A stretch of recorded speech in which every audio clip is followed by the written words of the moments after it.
Ludvig Kagen, velkommen til Halgås. Du vil forsøge at dyrke heden. Jeg vil bygge kongens første koloni derude. Det er fantastisk, det du er i gang med.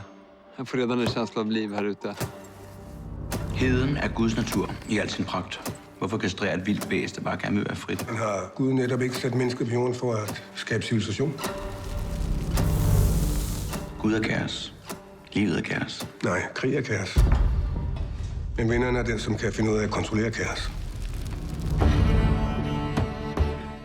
Det er min jord. Det er kongens jord. Jeg arbejder for kongen. Hold op med at tale om kongen, som om du kender ham. Han ved ikke engang, du findes.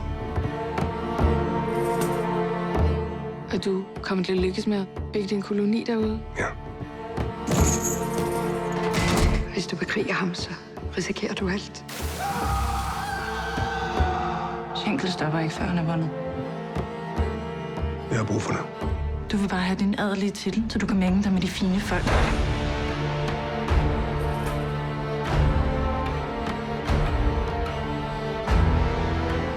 Jeg må væk herfra.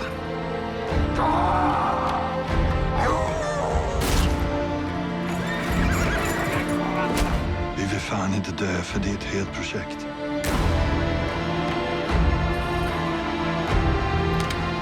Hold dig væk fra heden. Er det forstået? Kaos, Ludvig. Livet er kaos.